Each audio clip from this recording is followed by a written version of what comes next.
Stuyvesant. You're watching StuyInterviews. Hi, quick editor's note. So the SHSAT Advice videos are a three-part series, so 3 episodes, I guess.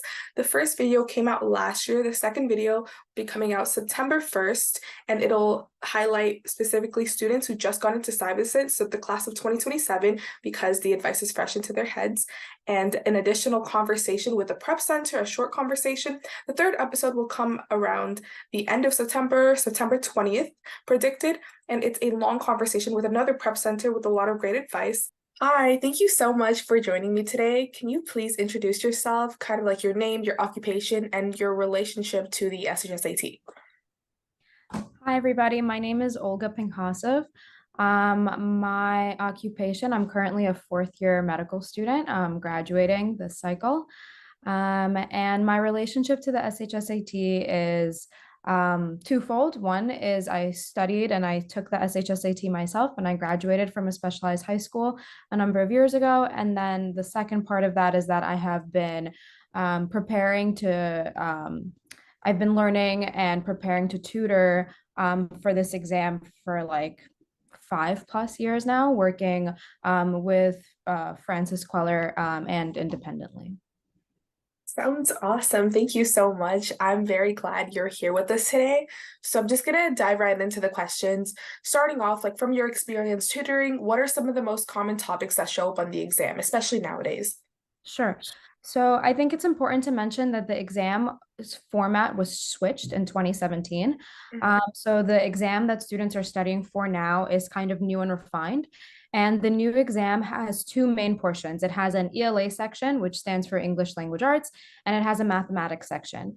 And those are weighed equally in terms of grading. And they're each 57 questions on the exam for a total of 114 questions. So if we talk about the ELA portion first, there are several topics that can come up on this portion.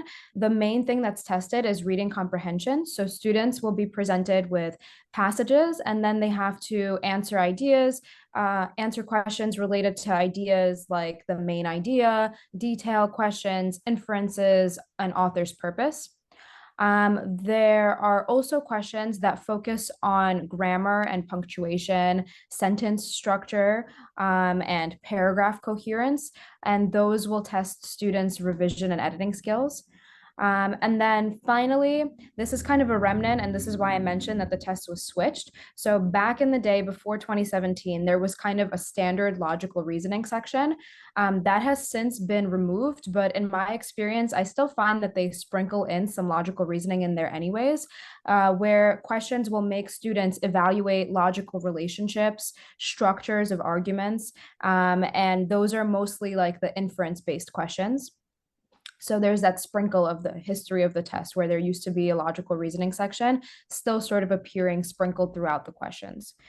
So that's the basic concepts that will be tested on the English Language Arts section. On the math section, there's a variety of topics that are tested there too. One thing that they go for is arithmetic and number concepts. So those are just basics of computation and calculation. They test students on fractions, decimals, percentages, ratios, and how to go from one to the other, exponents, sequences, and different properties of integers. Additionally, algebra can come up, so that includes everything up to writing equations, solving equations, evaluating expressions, simplifying things, and then very basic concepts of functions. From there, they can also test geometry. So that includes angles, lines, polygons, circles, formulas that we need to memorize like area, perimeter, and volume. A lot of the problems are word problems. So in those cases, it's all of the things that I mentioned, applying those mathematical concepts to real world scenarios through this sort of word problem. And then finally, they also test data analysis, probability, and they do sprinkle some logical reasoning into the math section as well. So I know that sounds like a lot, but it's a big question, right? Like everything that can come up on this test, and it varies, but I tried to kind of give you guys a broad overview of what kind of topics you could prepare for. That was great. Thank you so much for being so thorough. Kind of related. So what are some common errors that students make on the exam? Sure. So another very big question. And I feel like the errors that you can make can differ between the type of section that you're talking about, whether it be ELA or math, although some things can pertain to both. So I think things that can pertain to both is misreading or misinterpreting questions. A lot of our students, it's the test anxiety, it's being nervous, but it's also not being used to the types of questions that they ask. So you could miss a keyword. So sometimes they'll put which of the following is not the answer, and you go for the opposite because you misread or you misinterpret, or you just misunderstand what they're actually answering. So you answer something that might be true according to the passage, but not the question that they're asking you. So that's one very big error that students make. Um, Another one that I can think of is not paying attention to detail, especially in the reading comprehension. You'll get a lot of questions correct if you're detail oriented, and a lot of questions ask you for details that are mentioned in the passage. So missing important details can lead to incorrect answers. Another thing that students sometimes do is they just guess based on familiarity. So they choose an answer that sounds familiar or sounds right without forcing themselves to kind of properly, go through the process of reasoning or analyze the context in which the question is asked. So that's another common one. And then something else I want to talk about is lack of time management. So I think this is a big problem because if you don't manage your time properly when you're studying and then on test day, even if your content is right there and you're able to get all the answers right, you simply will just not get to the questions and you'll run out of time, and then those will all count as incorrect as well.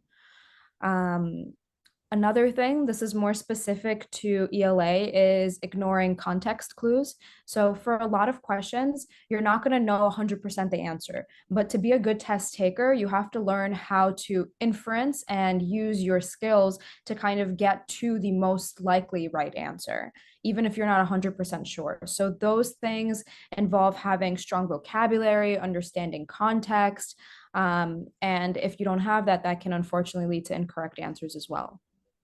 Um, Things more related to math, very common in mathematics is to make a calculation error, especially when you're rushing through your arithmetic, you can get an incorrect answer.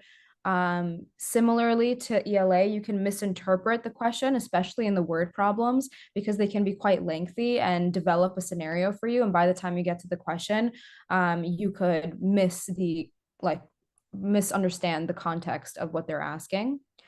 Another big thing is not checking your work. I think this is true for everything, but especially in math, because if you make that kind of sloppy calculation error and then you recheck your work or you find a different way, it's what I always teach my students. Try to solve the math problems in two different ways, right? To make sure that your answer matches. So that way you can repair that. But if you don't check your work, you can overlook a mistake. So I think those are the sort of common errors. And what I would say for all of those is, in order to kind of make sure that you don't fall for those common errors, you obviously have to study for the exam. You have to practice these things ahead of time. So you have to practice time management, right? The first time you think about time management shouldn't be when you're sitting for your real exam. The first time you try to analyze a question or check your work should not be when you're on the exam. Those skills need to be built over time, and practicing those skills over time will help you not fall for all of these mistakes that we mentioned. Yeah, thank you again for being so thorough. Kind of a similar question, but instead of just on the test, what are some mistakes people make studying for the exam? Okay, sure. So one thing that comes to mind right away is procrastination. So this is not an exam that you want to delay studying for until the very last minute. These kinds of exams, the SHSAT, and then later on as you get older, the SAT, require a consistency and they require a lot of focus, and they require, it's a process, right? You have to know where you start from, and then you have to be very careful with understanding where your weak areas are, and how you can focus on improving those. And all of those kinds of skills, like reading comprehension skills and test taking skills, it's not something that you can learn overnight. It's not something that you can learn in 1 week. These are skills that you have to develop. So number one common error is starting to study too late or procrastinating studying. Another common error that I see in students sometimes is lack of consistency. So a lot of people get very demotivated. They're studying, they try one thing, and then they take a practice test and they're not at their goal. So they switch their whole technique, and then they keep going through that cycle. So if you're inconsistent, if you're studying sporadically, if you keep switching your strategy, you keep switching the material too soon, and you don't give yourself that consistency, your skills won't develop. So it's finding that balance, right? Because if you're doing the same thing for too long and you're not improving, I 100% would recommend that you switch your strategy. But if you're switching your strategy every week, you're not giving that strategy time to work. So lack of consistency is another common error I find that students make when they start studying for their SHSAT. Another one that I see is sometimes students like focusing only on their strengths, right? Because it feels good when you know that, let's say math is your strength, and you do a math topic and you get that really good score and you get most things right. It's positive reinforcement and you feel very, very good. And a lot of times students concentrate on the subjects that they're comfortable with, and then they neglect the things that they find challenging because it doesn't feel good to not get those questions right. So that's another common mistake. And I would urge everybody that it's the opposite. You have to practice more on the things that you're weak on, because that's how you improve them. And that's how you're going to make sure that the things that you're weak on become the things that you're good at. So another common mistake students make is they only focus on their strengths. Something else that I see is kind of not using official materials. I don't think that this is a mistake with studying, but I just think that you should prioritize good resources and official materials, such as the DOE exams that they release. And the reason for that is because if you rely on unofficial study resources, some of them are outdated, some of them are just poor resources, and it's not true. It's not really how you could expect the test to be. So you're kind of studying for a wrong format, or you're creating some sort of misconception of what will be on the test because you're not using the correct resources to study. And then another thing that I want to mention with mistakes that students can make with studying is not giving enough time to review your tests or your practice materials or your mistakes.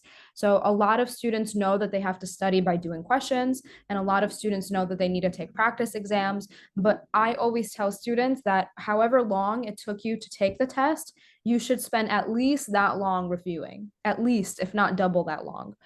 So it's very, very important that you learn from the material that you take. It's not just about doing the practice questions. Learning from those questions is more important, especially the ones you get wrong, but also the ones that you get right that you weren't 100% sure on, because you want to reinforce the correct way about thinking about questions in your head.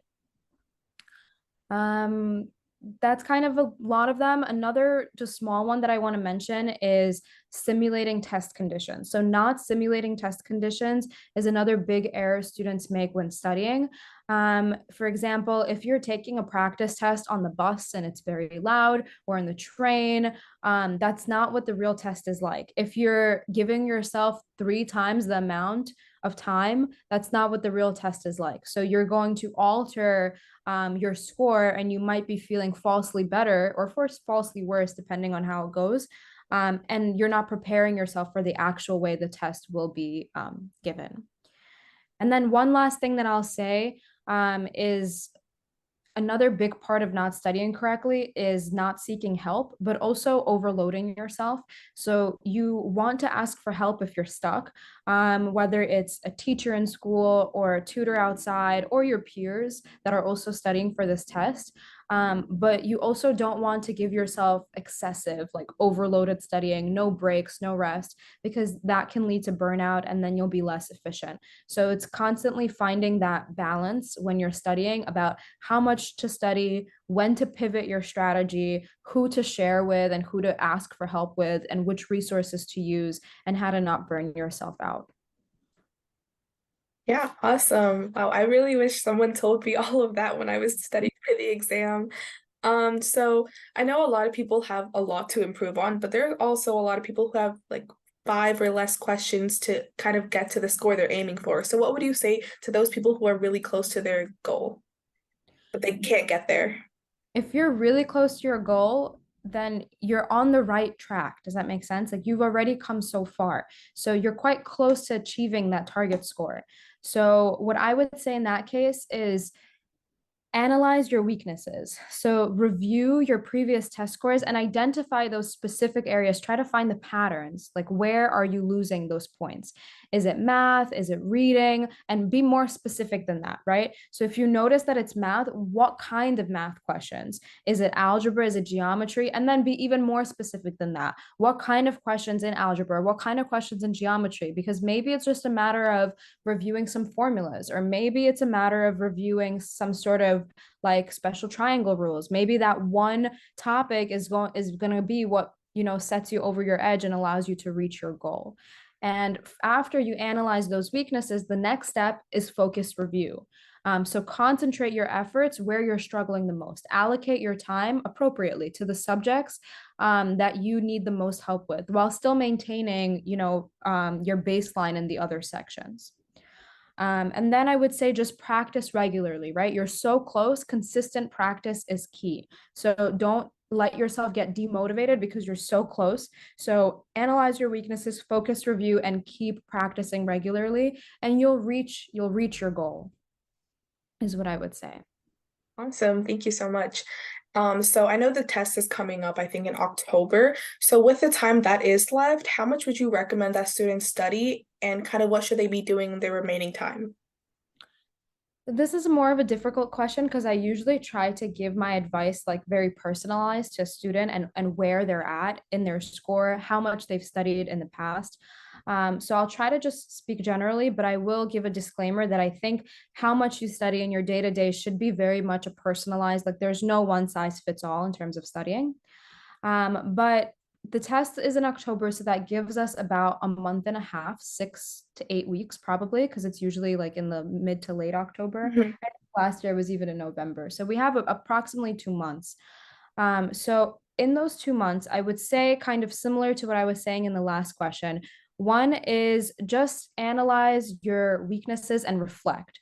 So seek feedback from yourself. I'm really big on reflecting always from yourself. Where am I? Am I at my goal? Because if you're at your goal, then what you need to do is maintain and improve, right? Because it's better to overshoot your goal than go below. If you're below your goal, then it's a different conversation, because now we're not at the maintenance phase, we're at the we still need to learn more phase and build up to reaching goal. And how far away we are from the goal is important too, because that will dictate how much we really have to do as well.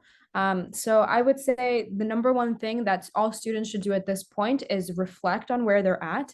And then two, make a plan. So it's really important to have a plan of what to do in these next 2 months. And that plan should be personalized. But when you're thinking of a plan, you should think about things very specifically, right? So, how much time do I have in the day? How much free time do I have in the day? So, how many hours can I dedicate to studying? So, once you figure out how many hours you can dedicate, then you should think, okay, well, what am I going to do with those hours, right? Because a lot of people make the mistake of, okay, well, I have 2 hours today, and they sit down, and the first hour is just figuring out what to do.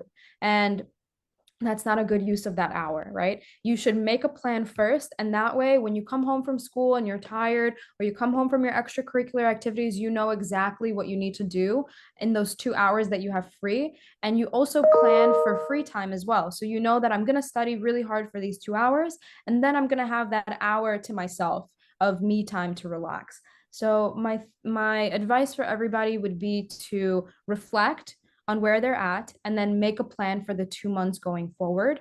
And it all depends on how much they've studied before and where they're at in terms of meeting their goal. Yeah, that's awesome. Thank you so much. And those were kind of all my specific questions for you. And now just for if you had any general advice or if you wanted to talk about Queller Prep. Yeah. Sure. So general advice, I just want to motivate everybody to keep going. Improvement is a very gradual process, and you'll learn that in whichever field you end up going into and whatever you choose to study. Setbacks are a natural part of learning. So it's important to stay resilient. It's important to stay motivated, to stay open to new approaches, and always keep your long-term goals in mind. So it's important to have short-term goals, which is reaching success on the SHSAT, which is maybe just this one practice test that you're taking at the time. But it's also important to know of your long-term goals and know why you're doing this. Because sometimes I even find it in my own, space and personal life. You're studying so hard and you're like, what am I doing when you hit that wall? So I think it's just important to always step back and remind yourself of your long-term goal and why you're doing this day to day. And with perseverance and the right strategies, you will overcome your challenges and you will see the progress you're aiming for. And one more thing that I want to mention that I failed to mention previously is just make sure that you're not just focusing on the content, but you're also learning how to be a good test taker, because the content of the test is important for you to succeed on the SHSAT. But knowing how to be a good test taker is going to help you succeed on every single exam that you take later on in your life, which will be plenty. Just in high school, there will be plenty to get into college, in college, and then post that if you do like a postgraduate and undergraduate degree, there's going to be plenty of exams that you study for. Most of them are going to be standardized. So knowing the test taking skills and knowing what that means for you, right? Because everybody has different strengths and weaknesses when it comes to being a test taker is a very, very, very important process that I think everybody taking the SHSAT is just starting, kind of developing their test taking skill process. And yeah, that's what I would say. And focus on test strategies as well, because there are specific strategies that you can use to get better that stand apart from the actual content of the test. And then in terms of our company, Queller Prep, that I work for, so Queller Prep is a very big company. We have been running for 15 plus years. And we have had so many students come through us. Just as myself as a tutor, I think I've worked with hundreds of students just in my years of working with Queller Prep, and Queller Prep by itself, I'm sure, is way above the thousands.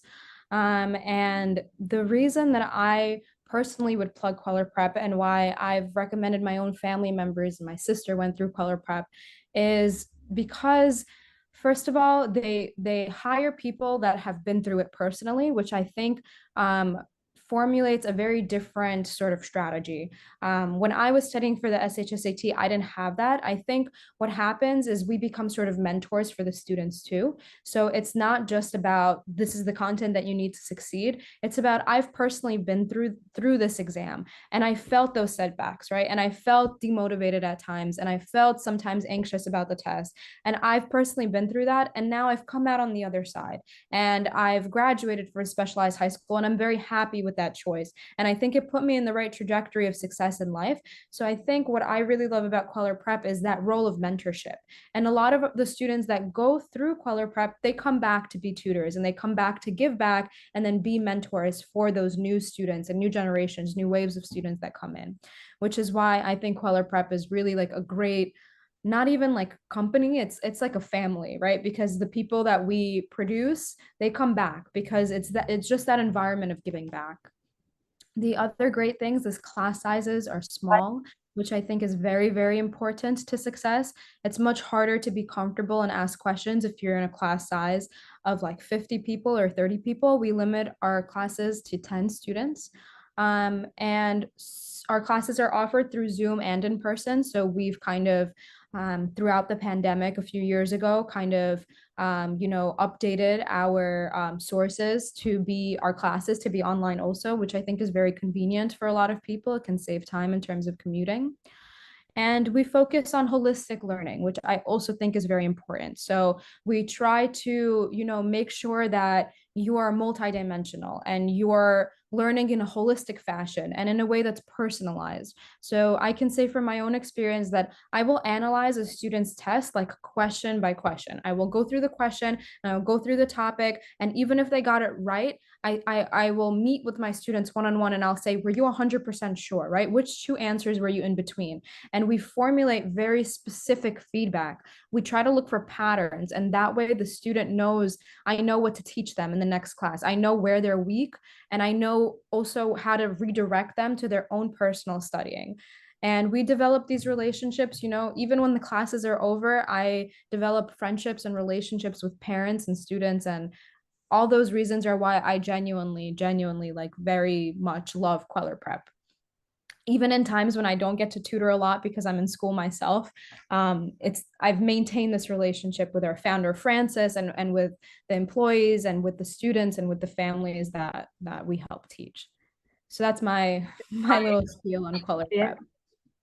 Yeah, that sounds good. I will link everything Kweller Prep related down in the description, but that is everything. Thank you so much for sitting with me today. And yeah, that's everything.